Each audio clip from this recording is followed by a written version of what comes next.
शङ्खं चक्रं जलौकां दधतमृतं घटं चारुदौर्भिश्चतुर्भिः सूक्ष्मं स्वच्छातिरुद्यं शुकपरिविलसनं मौलिमम्बोजनेत्रं कालाम्बोद्योज्ज्वलाङ्गं कटितटविलसश्च चारुपीताम्बराढ्यं वन्दे धन्वन्तरिं तव निखिलगदमिव प्रौढदावाग्निलीलम् प्रौढदावाग्निलीलम्।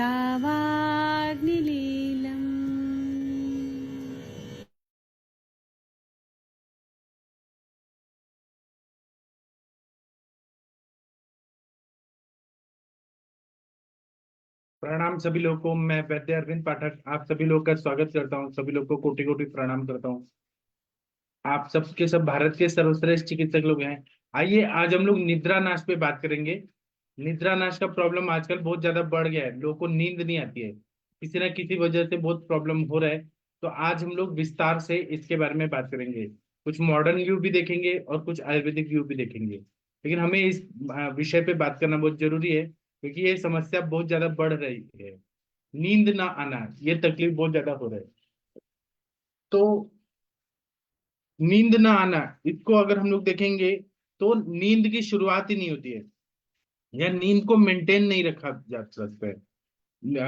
मतलब जितना जरूरी है नींद, उतना कोई सो नहीं पाता है, कम सोता है, या फिर बहुत देर से नींद आती है, या कभी भी उल्टे पुल्टे टाइम पर नींद आती है। तो इन सबको हम लोग निद्रा नाश बोलते हैं या इंसोम्निया बोलते हैं। ये एक लक्षण के रूप में भी हो सकता है, या फिर बीमारी के रूप में भी हो सकता है। इसको अगर हम लोग मॉडर्न व्यू से देखें तो इसके तीन टाइप होते हैं। एक होता है ट्रांजिएंट इंसोम्निया। ट्रांजिएंट इंसोम्निया मतलब होता है कि एक हफ्ते से ऐसा प्रॉब्लम हो रहा है कि नींद अच्छे से नहीं आ रही है। शॉर्ट टर्म इंसोम्निया होता है जो 1 से 2 हफ्ते से होता है, और ये शुरुआत होती है, एक्यूट स्टेज में रहता है कि 1-2 हफ्ते से नींद अच्छे से नहीं आ रही है। एक होता है क्रॉनिक इंसोम्निया, मतलब बहुत दिनों से, जैसे 3 हफ्ते से ज्यादा नींद नहीं आ रही है, या किसी को 1-1 साल से नींद नहीं आ रही है।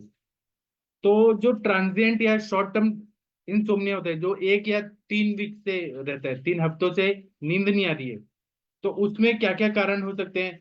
तो किसी का शिफ्ट वर्क हो गया, स्ट्रेसफुल काम है बहुत ज्यादा, जॉब में या बिजनेस में बहुत ज्यादा लाइफ में स्ट्रेस है, या उसके बहुत ज्यादा शोर आ रहा है, कहीं से बहुत ज्यादा शोर आ रहा है, या फिर लाइफ में ऐसी परिस्थितियां आ रही है कि नींद नहीं आ रही है। हो सकता है पैसे का हो, फैमिली का हो, या कोई और कारण हो सकता है जिसकी वजह से स्ट्रेसफुल सिचुएशन लाइफ में आता है तो नींद नहीं आती है।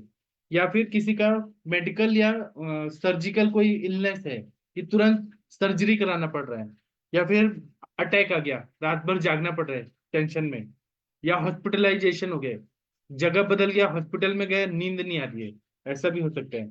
या फिर कोई मेडिसिन बंद कर दिया, एलोपैथी की दवाइयां बहुत सालों से चल रही हैं, वो बंद कर दिया, या कोई बहुत ज्यादा अल्कोहल ले रहा था और वो बंद कर दिया तो नींद नहीं आती है।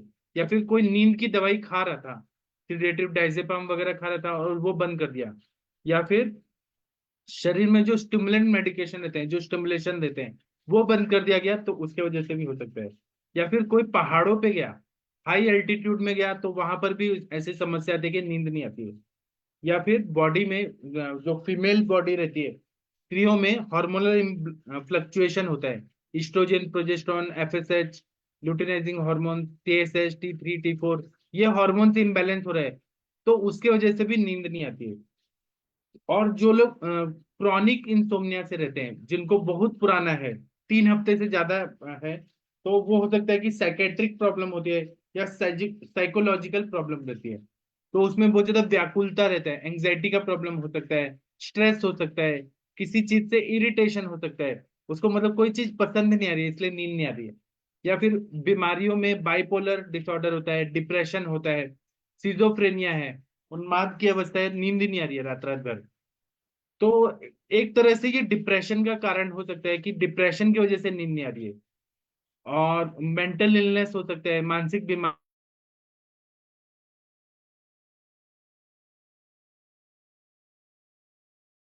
गर्लफ्रेंड छोड़ के भाग गई, वाइफ छोड़ के भाग गई, या केस चल रहा है, कोई भी कारण, बहुत सारे कारण हो सकते हैं जिंदगी में जिसकी वजह से नींद नहीं आती है। इसी तरह से कुछ फिजियोलॉजिकल, शारीरिक क्रियात्मक कुछ कारण होते हैं, जैसे कि बहुत ज्यादा थकावट का प्रॉब्लम है, क्रॉनिक फटीग सिंड्रोम, थक थक जाते हैं बहुत जल्दी, ये सिंड्रोम रहते हैं, मानसिक रूप से, शारीरिक रूप से, इसके वजह से भी इंसोम्निया, निद्रा नाश हो सकता है। या फिर कंजेस्टिव हार्ट फेलियर, हार्ट जो है ना वो धीरे धीरे स्लो काम कर रहा है, उसमें भी नींद नहीं आती है। लो बीपी हो रहा है, उसी तरह से चेस्ट पेन हो रहा है, रात भर चेस्ट पेन हो रहा है, छाती में दर्द हो रहा है हार्ट की जगह पे, उसकी वजह से भी नींद नहीं आती है। या फिर एसिड रिफ्लक्स डिजीज, किसी ने ओवर ईटिंग किया, या फिर उसको पित्त बहुत ज्यादा ऊपर आ रहा है, सोते टाइम बहुत पित्त ऊपर आ रहा है तो सो ही नहीं पाता वो इंसान, खाना पचा नहीं है, ओवर ईटिंग कर दिया तो रात भर इंसान सो नहीं। या फिर सांस लेने की तकलीफ है, chronic obstructive pulmonary disease, COPD, उसकी वजह से हो सकता है। या रात को जो तमक श्वास होता है, रात को जो अस्थमा का अटैक आ रहा है, उसकी वजह से नींद नहीं आ पाती है। या फिर नींद बार बार टूट रही है, ऑब्स्ट्रक्टिव स्लीप एपनिया, नींद बार बार टूट रही है, उसको भी ये प्रॉब्लम होती है। या शरीर में डिजेनरेटिव चेंजेस हो रहे हैं, जैसे पार्किंसन डिजीज है, ब्रेन एट्रोफिक चेंजेस हो रहे हैं, डोपामाइन का सिक्रेशन नहीं हो रहा, उसकी वजह से भी रात को नींद नहीं आती है। या एल्जाइमर्स डिजीज है, नियोस्टिग्माइन का उसमें मेडिसिन या इंजेक्शन लेना पड़ता है। एल्जाइमर्स में कंपवात वगैरह हो रहा है, कंपवात तो पार्किंसन में भी दिखता है, एल्जाइमर्स में भी दिखता है। स्मृति नाश हो रहा है, या मन की अनवस्थता है, उसकी वजह से भी नींद नहीं आती है। या ब्रेन में ट्यूमर है, या फिर ब्रेन में स्ट्रोक आया है, इश्चेमिक स्ट्रोक है, या फिर हिमरेजिक स्ट्रोक है, या फिर ब्रेन को कोई इंजरी, ट्रॉमा हुआ है, उसकी वजह से भी रात भर नींद नहीं आती है। या हाइपरथायरॉयडिज्म है, T3 और T4 बढ़ा हुआ है तो रात भर नींद नहीं आती है। इसी तरह से किसको ये इंसोम्निया जो है, निद्रा नाश, ये ज्यादा तकलीफ देता है, तो जैसे कि जो लोग बहुत ज्यादा ट्रैवल करते हैं, रात रात भर उनको जागना पड़ता है, उनको बस में प्रवास करना है, ट्रेन में करना है, प्लेन में करना है, उनको नींद का प्रॉब्लम रहता है। या जो ड्राइवर्स रहते हैं, जो ट्रक चलाते हैं रात रात भर, या ट्रॉलीज चलाते हैं, या फिर रेल का इंजन चलाते हैं, उनको टेंशन रहता है काम का, तो या जो बीपीओ में काम करते हैं, या मल्टीनेशनल कंपनी में लोग, आईटी सॉफ्टवेयर कंपनी में काम करते हैं, उनको नींद का बहुत ज्यादा प्रॉब्लम रहता है। और जो लोग चेंज ऑफ शिफ्ट, कभी मॉर्निंग, कभी आफ्टरनून, कभी नाइट शिफ्ट, बार बार चेंज हो रहा है, तो वो चेंज ऑफ शिफ्ट होने की वजह से नींद का जो बायोलॉजिकल क्लॉक है वो बिगड़ जाता है। या जो लोग प्रेग्नेंट लेडी होती हैं, उनको भी रात को नींद नहीं आती है। या जिनको मेनोपॉज हो गया है, मेनोपॉजल वुमेन को भी नींद कम आने लगती है, ऐसा होता है हार्मोनल इम्बैलेंस होने की वजह से। इसी तरह से कुछ मेडिसिन लेते हैं, जैसे कि खांसी और जुकाम है, और अस्थमा की दवाई ले रहे हैं, उसके वजह से भी नींद नहीं आती है। कुछ हाइपरटेंशन, बीपी की दवाइयां हैं, उनके साइड इफेक्ट से भी नींद नहीं आती है, जैसे बीटा ब्लॉकर है, कैल्शियम चैनल ब्लॉकर है, एसी इनहिबिटर है, डायूरेटिक्स है। ऐसे और भी बहुत सारे दवाइयां हैं जिनकी वजह से, साइड इफेक्ट की वजह से नींद नहीं आती है। या जो स्टिमुलेंट्स दवाइयां ले रहे हैं एलोपैथी का, उनकी वजह से भी नींद नहीं आती है। या फिर सीएनएस डिप्रेसेंट जो दवाइयां हैं, जो सेंट्रल नर्वस सिस्टम को डिप्रेसेंट, वो दवाइयां बंद कर देते हैं तो उसकी वजह से हो सकता है। या फिर सिडेटिव बंद कर दिया तो उसकी वजह से बहुत ज्यादा नर्वसनेस आता है, ट्रेमर्स आते हैं, मिर्गी के झटके भी आते हैं। तो नींद आने वाली दवाइयों का बहुत आदत पड़ गया है, एडिक्शन है, वो बंद कर दिया तो निद्रानाश का प्रॉब्लम हो सकता है। इसी तरह से जो लोग चाय और कॉफी रात रात भर पी रहे हैं, बार बार उठ के चाय कॉफी पी रहे हैं, उनको नींद नहीं आती है। जो लोग बहुत ज्यादा अल्कोहल पी रहे हैं, उनको नींद नहीं आती है। या फिर इलेक्ट्रॉनिक गैजेट्स यूज कर रहे हैं, मोबाइल यूज कर रहे हैं, इंस्टाग्राम, या कोई सॉन्ग सुन रहे हैं, उनको सॉन्ग में इतना मन लगता है कि रात रात भर नींद नहीं आती है। इसकी वजह से क्या होता है कि आयुर्वेद के हिसाब से प्राण वायु, उदान वायु, समान वायु, व्यान वायु, अपान वायु तो हो ही रही है। समान वायु जब दूषित होती है, जब नींद नहीं आ रही है, तो खाना पचता नहीं है, इनडाइजेशन का प्रॉब्लम होता है, हार्ट बर्न होता है, मतलब उरोदाह होता है, कॉन्स्टिपेशन होता है, पेट साफ नहीं होता, भूख नहीं लगती है, खाना पचता नहीं है, ऐसे बहुत सारे कॉम्प्लिकेशन होते हैं। कुछ कारण ऐसे होते हैं कि इडियोपैथिक कॉज होते हैं कि कुछ बचपन से बुढ़ापे तक नींद नहीं आती है, वो उसका कारण नहीं पता चलता है। इसी तरह से किसी को रेस्टलेस लेग सिंड्रोम है, पैरों में बेचैनी है, पैर सीधे से मोड़ के नहीं सो पा रहे, उनमें बेचैनी होती है पैरों में, उनको ऐसा हो सकता है।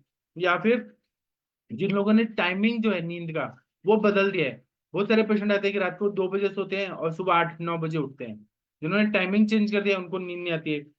या फिर जहाँ सो रहे हैं वहां पे हाइजीन नहीं है, साफ सफाई नहीं है। जैसे कि लोग इसमें जनरल डब्बे में अगर ट्रैवल कर रहे हैं, उनको टिकट नहीं मिला और प्रॉब्लम के समय में जनरल बोगी में करना पड़ रहा है, वहां पे गंदगी है बहुत ज्यादा, सोने का जगह नहीं है, इसके वजह से कम नींद होती है। या फिर कोई लोग जैसे नाइट में फ्लाइट से गए, कोई एयरपोर्ट पे गए, वहां पे सोने का जगह नहीं मिल रहा है, तो उनको एक दिन नींद नहीं आएगी और बाद में वो कंटिन्यू रहता है कि बार बार नींद ही नहीं आती है। तो इसके वजह से क्या होता है कि वो लोग सो नहीं पाते हैं, सोने के बाद नींद टूट जाता है, और उनका पूरा ऐसे कंसंट्रेशन नहीं कर पाते, कोई भी चीज पे फोकस नहीं कर पाते हैं, उनका मेमोरी लॉस होता है, उनको हर चीज का मोटर कोऑर्डिनेशन है वो नहीं हो पाता है, लोगों से बातचीत नहीं कर पाते, इरिटेट होते हैं, जल्दी गुस्सा आता है उनको। या फिर उनको किसी का एक्सीडेंट हो गया, उसके वजह से भी उनको मतलब जो लोग सो नहीं पाते हैं, अचानक उनका एक्सीडेंट हो जाता है, उससे और तकलीफ बढ़ती है। या फिर जो लोग ट्रक ड्राइवर वगैरह हैं जो रात रात भर जाते हैं, उनको भी नींद नहीं आती है, कुछ ऐसे काम होते हैं जिसकी वजह से नींद नहीं आती है। तो आयुर्वेद में इसको निद्रा को एक उपस्तंभ बताया है, आहार और ब्रह्मचर्य और निद्रा ये उपस्तंभ बताए हैं शरीर के लिए। तो निद्रा वेग को रोकने से वाग्भट जी ने, चरक ने बहुत सारे रोग बताए कि निद्रा वेग को कभी नहीं रोकना चाहिए, और दिन में तो सोना नहीं चाहिए, अति निद्रा भी नहीं होना चाहिए, हीन निद्रा भी नहीं होना चाहिए। और रात को जागरण वो बहुत ही तकलीफदायक होता है, जागरण करने से वात का प्रकोप होता है, अग्निमांद्य होता है, और नींद का भी नाश होता है। और दिन में केवल हमें सोना है तो ग्रीष्म ऋतु में सो सकते हैं, और कोई बीमारियों में सो सकते हैं, जैसे कि शोष व्याधि है, अगर किसी को चोट लग गई है, जिसका मन बहुत दुखी है, ऐसी कंडीशन में सोने से माइंड फ्रेश हो जाता है। और किसी किसी व्याधि में रात को भी सोने के लिए मना किया है, जैसे कि विष का वेग है, मेद की वृद्धि है, कोई इंसान बहुत मोटा है तो उसको कम सोना चाहिए, उसको नींद कम रहेगा तो मेद का शरण होगा, बात का प्रकोप होगा, तो मतलब स्निग्ध गुण कम होगा तो अपने आप उसका वेट कम होगा। तो मोटे लोगों को रात को ज्यादा नहीं सोना चाहिए, ऐसा हमारे आचार्यों ने कहा है। इसी तरह से छोटे बच्चे जो हैं, जो शिशु हैं वो 18-18 घंटे सोते हैं, और जो बड़े लोग हैं वो 5 घंटे भी सो जाएं तो बहुत काफी है। और हर इंसान का नींद का पैटर्न है वो कम ज्यादा होता है, किसी को 8 घंटे नींद चाहिए, किसी को 6 घंटे, किसी को 4 घंटे, 5 घंटे नींद होना ज्यादा अच्छा रहता है। चरक संहिता में नींद का क्या टाइप होता है, तमोद्भवा, तम की वजह से नींद आती है, श्लेष्म समुद्भवा, कफ बहुत ज्यादा बढ़ जाता है इसलिए नींद आती है, मानस शरीर श्रम संभव, मतलब मन से कोई इंसान थक गया या शरीर से कोई थक गया उसको नींद अच्छी आती है, या आगंतुक की कोई व्याधि की वजह से आती है, या व्याधि निवर्तनी, व्याधि जाते टाइम पे नींद बहुत आती है, या रात्रि स्वभाव प्रवजा, रात्रि में सभी को नॉर्मली नींद आती है, इस दुनिया में जितने भी प्राणी हैं सभी को नींद आती है। सुश्रुत ने वैष्णवी, व्याकारिकी और तामसी ये 3 टाइप के निद्रा बताई है। वाग्भट ने काल संभवा, काल के हिसाब से रात को नींद सबको आती है। आमय प्रभवा, अगर पेट में आम बहुत ज्यादा है तो आलसपना बहुत ज्यादा आएगा। या चित्त केत प्रभवा, किसी ने मन पे आघात कर दिया, अभी आजकल आज देखिए मोदी जी हार गए, जितना उनको चाहिए था बहुमत, तो लोगों का मन बहुत दुखी हो गया है, तो इसकी वजह से लोगों को ना नींद बहुत आ रही है, क्योंकि चित्त खेद है, जो उनके फैंस हैं उन लोगों को बहुत दुख हुआ है, तो उन लोगों को नींद आ रही है। या देह क्लेद भवा, देह खेद, अगर शरीर में चोट लग गई है, किसी ने मार दिया, शरीर को नुकसान हो गया, गिर गए, उनको नींद बहुत ज्यादा आती है।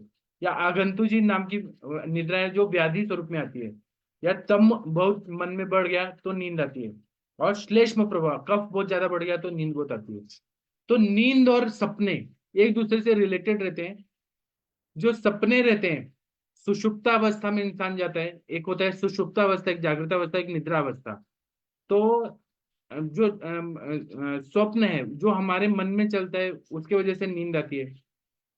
और जब ये इंसान जो है वो अपने पूर्व कुछ कर्मों को सोचता है या आगे आने वाले फ्यूचर के बारे में सोचता है तो उसको नींद आती है। तो ये अपने ही मन में जो बातें चल रही होती हैं भविष्य की सोच के, या पास्ट का, या वर्तमान का, वो कुछ ना कुछ माइंड में रहता है, जो अनकॉन्शियस माइंड से सपने में आता है। बहुत सारे ऋषि मुनि है, उनको फ्यूचर भी दिख जाता है आत्मज्ञान की वजह से, वो सपने में दिख जाता है। तो सत्व गुण जो है वो प्रकाशक है, रज गुण है वो प्रवर्तक है, तमोगुण है वो जाड्यकर है। जब तम का आवरण बहुत ज्यादा होता है तब इंसान को नींद आती है, या मन बहुत खेदित हो जाता है, खेद में जाता है तो नींद आती है। या फिर बहुत ज्यादा शारीरिक और मानसिक काम किया, मन थक गया तो नींद आती है। संज्ञा व स्रोतस, जब कफ के वजह से जब अवरोध हो जाता है तो और तम गुण बहुत ज्यादा बढ़ जाता है तो उसकी वजह से इंसान को नींद आती है। तो तम गुण और कफ दोष ये ज्यादा बढ़ता है तो नींद आ जाती है। कफ प्रकृति वाले को ज्यादा नींद आती है, पित्त वाले को मीडियम, और वात प्रकृति वाले को कम नींद आती है। अगर कोई रात्रि जागरण कर रहा है तो उसको बहुत ज्यादा ऐसे चक्कर आने जैसा होगा, डिजीनेस होगा, डिल्यूजन होगा, बहुत सिर भारी लगेगा, आंखों में दर्द होगा, उसको पूरे बॉडी में अंगमर्दी जैसा पेन होगा, वीकनेस बहुत ज्यादा आएगा, और जागरण से सारे बात प्रकोप हो जाते हैं, इसको हमें मानना चाहिए, और अग्नि मांद्यता हो जाता है, और बहुत सारी बीमारियों का कारण होता है जो अग्नि मांद्य हो गया, आम उत्पत्ति हो गया तो और अगर गलत टाइम पे सो गए, अभी जैसे अभी मानसून आ गया है, हमारे महाराष्ट्र में आ गया है, तो इस टाइम पे अगर कोई दिन में सोता है तो उसको कंफ्यूजन रहता है, उठने के बाद उसको कुछ समझता नहीं है, कभी बुखार भी आ सकता है, सर दर्द हो सकता है, कफ बहुत ज्यादा जमा है ऐसा लगता है, गले में कफ जमा है ऐसा फील होता है, और बहुत ही कुछ तो अजीब तरह का फीलिंग होता है, व्याकुलता होती है कि दिन में क्यों सो गए। और डाइजेस्टिव सिस्टम भी बहुत वीक होता है, और बहुत सारी बीमारियां होती है, अभिसंधि गुण बहुत ज्यादा बढ़ जाता है, स्त्रोतरोध बढ़ता है। जो लोग पूरे साल भर सोते हैं उनको बहुत सारी बीमारियां होती हैं। और अगर गलत तरीके से सो रहे हैं, कभी भी सो रहे हैं, कभी भी जाग रहे हैं, कभी 2 घंटे जाग रहे हैं, कभी सो रहे हैं, फिर जाग रहे हैं, फिर सो रहे हैं, तो उससे सेक्सुअल पावर बहुत ज्यादा बिगड़ जाता है, उनको उल्टी जैसा फील होता है, उनको वीकनेस बहुत ज्यादा आता है, और इंसान खुश नहीं रहता है, प्रसन्न मन नहीं रहता है। जिसका नींद पूरा हो गया वो मन प्रसन्न रहता है। मन बहुत ज्यादा कमजोर हो जाता है, उसको जल्दी इरिटेट होता है छोटी छोटी बात पे। और दूसरा क्या है कि मन जो है वो शांत नहीं होता है। अगर सपना आ रहा है तो बहुत ज्यादा बेचैनी होती है। नींद पूरा होना बहुत जरूरी है, और साउंड स्लीप होना बहुत जरूरी है। तो अगर वायु बढ़ गया है तो निद्रा नाश होता है, पित्त बढ़ गया है तो नींद डिस्टर्ब होती है, अल्प निद्रता आ रहा है मतलब पित्त बढ़ा हुआ है, और निद्रा नाश हो रहा है तो वायु बढ़ा है, और बहुत ज्यादा नींद जैसा आ रहा है तो कफ बढ़ा हुआ है, अति मात्रा में नींद आ रहा है तो। और जिसको नींद ही नहीं आ रहा है वो भी बात का प्रकोप रहता है। तो निद्रा नाश के लिए हम लोग वातहर चिकित्सा करते हैं, या वात पित्तहर चिकित्सा करते हैं, मधुर रस का प्रयोग करते हैं, गुरु गुण औषधियों का प्रयोग करते हैं, पित्त निमित्तक जो दवाएं जिसमें मृदु विरेचन वगैरह देते हैं तो बहुत अच्छा फायदा होता है। तो इसमें हम लोग जिसको नींद नहीं आ रही है उसको जटा मानसी का चूर्ण देते हैं, या मांसादी कषाय देते हैं, अश्वगंधा शीर पाक देते हैं, अश्वगंधा चूर्ण देते हैं, प्रवाल पिष्टी देते हैं, क्योंकि हमें पित्त का शमन करना है। ये 500 mgm सुबह शाम दूध के साथ देते हैं, खाना खाने के 1-2 घंटे बाद देते हैं। या तगर का चूर्ण देते हैं, एक एक चम्मच सुबह शाम, तो नींद 5 से 10 ग्राम तक, वो कंडीशन के हिसाब से, किसी को 5 ग्राम चाहिए, किसी को 3 ग्राम, किसी को 2 ग्राम, खाने के बाद देते हैं तो बहुत अच्छा फायदा होता है। इसी तरह से कुछ शीर पाक देते हैं, जैसे ज्योतिषमती शीर पाक, सर्वगंधा शीर पाक, जटामांसी फांट या जटामांसी शीर पाक, अश्वगंधा शीर पाक, विदार्यादि शीर पाक। उसी तरह से काढ़े देते हैं तो द्राक्षादि कषाय, मृद्वी का मनुका से बनाया हुआ कषाय, फिर विदार्यादि कषाय, ब्राह्मी द्राक्षादि कषाय देते हैं तो नींद अच्छी आती है। इसी तरह से मन को प्रसन्न रखना है और नींद लाने के लिए मानस मित्र गुटिका देते हैं, फिर पंचारविंद टैबलेट करके आता है वह देते हैं, बहुत अच्छा फायदा होता है, ब्राह्मी वटी, सर्पगंधा गुटिका, उसके बाद अश्वगंधा लेह देते हैं, धातु कल्प लेह देते हैं, बहुत अच्छा फायदा होता है। घृत कल्पना में मन को शांत करने के लिए ब्राह्मी घृत देते हैं, महाकल्याण घृत देते हैं, महापंचगव्य घृत, महापैशाची घृत देते हैं। इसी तरह से नस से देने से बहुत अच्छा, 101 आवर्ती का शीरबला तेल, उसका नस से दे दिया तो नींद अच्छी आती है। या फिर पीने के लिए 3 ml दूध के साथ देते हैं तो बहुत अच्छा नींद आती है। कुछ जैसे अश्वगंधा रिष्ट अगर दे दिया 20-25 ml सुबह शाम दे दिया, 25-25 ml, तो नींद अच्छी आती है खाने के बाद। सारी बात सारी बात अगर पित्त बढ़ा है तो सारी बात एसिडिटी जो है, एसिड रिफ्लक्स डिजीज, सारी बात उशिरासव, चंदनासव देते हैं। मन को शांत करना है तो सारस्वता रिच देते हैं, द्राक्षा रिच देते हैं। इसी तरह से हम लोग तेल और कुछ चूर्ण का उद्वर्तन करते हैं तो उससे नींद अच्छी आती है। जैसे शीरबला तेल को पंचगंध चूर्ण से उद्वर्तन मिक्स करके करते हैं, या करचूर आदि चूर्ण को शीरबला तेल के साथ मिक्स करके उद्वर्तन करते हैं, या फिर आमलकी चूर्ण को शीरबला तेल के साथ मिक्स करके उद्वर्तन करने से नींद आती है। इस तरह से बाताशिनी तेल जो है, बात को शमन करने वाला बाताशिनी तेल का शिरोपिचू रखते हैं, नारायण तेल का शिरोपिचू रखते हैं, शीरबला तेल का शिरोपिचू रखते हैं, फिर ब्राह्मी तेल का शिरोपिचू रखते हैं, फिर भृंगराज का तेल का शिरोपिचू रखते हैं, आमलकी तेल का पिचू रखते हैं। शिरोधारा में बाताशिनी तेल है, जटामांत्यादि तेल है, फिर शीरबला तेल का शिरोधारा करने से नींद आती है। इसी तरह से हम लोग इसमें तक्र धारा करते हैं, जिसमें आंवला मुस्ता और तक्र रहता है, उसके साथ हम शिरोधारा तक्र धारा करते हैं तो नींद आती है। या दूध की धारा, जिसमें अश्वगंधा और बला को शीरपाक बना के और उसका धारा देते हैं, उससे नींद अच्छी आती है। जल धारा करते हैं तो उससे भी नींद आती है। अभ्यंग करते हैं शीरबला तेल का, चंदनबला लाक्षादी तेल का, तो उससे मसल्स रिलैक्स हो जाते हैं। या पैर दबाते हैं, और आप लोगों ने देखा होगा कि विष्णु भगवान को लक्ष्मी माता हमेशा पैर दबाती हैं, क्षीर सागर में भगवान लेटे रहते हैं और लक्ष्मी माता पैर दबाती हैं। तो पैरों का संवाहन, पैर दबाना, उससे नींद बहुत अच्छी आती है। शीरबला तेल का अगर हम लोग पादाभ्यंग करते हैं, या धानवंतर तेल का पादाभ्यंग पैरों में अभ्यंग करते हैं तो बहुत अच्छी नींद आती है। या सिर का मसाज करते हैं, सिर में तेल डाल के, कोई भी केश से तेल डाल के और मसाज करने से तुरंत नींद आती है। आप लोगों को भी माताओं ने, आपकी मम्मी लोगों ने जब आप लोग सोते नहीं थे बचपन में, तो सिर पे तेल रख के पूरा ऐसे मसाज टाइप करके फिर नींद सुला देते थे आपको माताएं। ये भी बहुत अच्छा है। ये हमारे ग्रंथों में बोला है, निद्रा नाश की चिकित्सा में शिरो अभ्यंग करना। इसी तरह से शीरबला तेल का नस्य, अणु तेल का नस्य, अश्वगंधा रसायन देने से नींद अच्छी आती है। अभ्यंग और स्नेह, मतलब स्नेह पान करना और अभ्यंग करना, इससे नींद अच्छी आती है। पादाभ्यंग करने से नींद आती है। जो लोग चाय और कॉफी पीते हैं उनको नींद नहीं आती है तो वो बंद कर दें। अच्छा अच्छा संगीत सुनने से नींद आती है, कोई मंत्र सुने या सॉन्ग सुने, बॉलीवुड मूवी का सॉन्ग अच्छा से सुने तो नींद अच्छी आएगी। और सोने के पहले बेड वगैरह जो है, जो वातावरण है वो अच्छा कर दिया जाए, सुगंधित कर दिया जाए। अब जैसे बहुत ज्यादा गर्मी है, कूलर एसी नहीं है तो वहां नींद नहीं आएगी, या बहुत ज्यादा ठंडा है वहां पर भी नींद नहीं आएगी, बेचैनी होगी। तो क्लीन और नीट एटमॉस्फेयर रखना, उससे नींद अच्छी आती है। सोने के पहले में अगर भैंस का दूध पिला दिया जाए तो नींद बहुत अच्छी आती है। गर्म दूध पिला दे भैंस का तो नींद अच्छी आती है।